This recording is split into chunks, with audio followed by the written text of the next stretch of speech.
जय हिंद दोस्तों। आप सभी का स्वागत है हमारे YouTube channel Harindra with biology पर। और इस चैनल के माध्यम से आज हम सबसे पहले जानेंगे जीव विज्ञान किसे कहते हैं, जीव विज्ञान किन किन शब्दों से मिलकर बना है और जीव विज्ञान का एक शाब्दिक अर्थ क्या चीज़ होता है।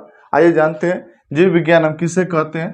तो जीव विज्ञान विज्ञान की वो शाखा है जिसके अंतर्गत जीवों का अध्ययन करते हैं, जीव विज्ञान कहलाता है। क्या कहेंगे? जीव विज्ञान विज्ञान की वो शाखा है जिसके अंतर्गत जीवों का अध्ययन करते हैं, जीव विज्ञान कहलाता है। जीव विज्ञान को हम इंग्लिश शब्द में बायोलॉजी कहते हैं और बायोलॉजी को देखेंगे तो ये दो शब्दों से मिलकर बना है, एक बायोस, दूसरे को कहते हैं लोगोस। बायो का अर्थ होता है लाइफ या लिविंग, लोगोस का अर्थ होता है स्टडी।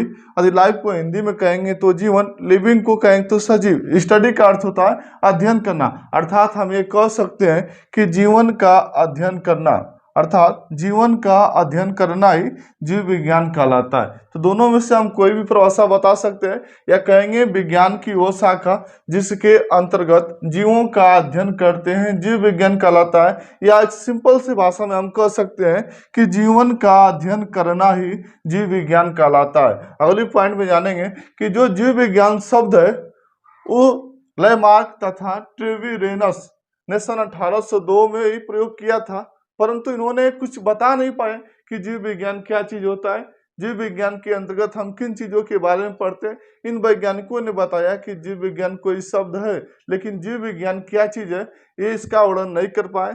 इसीलिए जो अगले वैज्ञानिक आए अरस्तु, जिन्होंने बताया कि जीव विज्ञान क्या चीज होता है, जीव विज्ञान के अंतर्गत हम किसके बारे में पढ़ते हैं, तो हम जीव विज्ञान के जनक के रूप में अरस्तु को जानते हैं। अर्थात कह सकते हैं कि जीव विज्ञान के जनक हम किसे कहते हैं, तो जीव विज्ञान के जनक अरस्तु को कहा जाता है।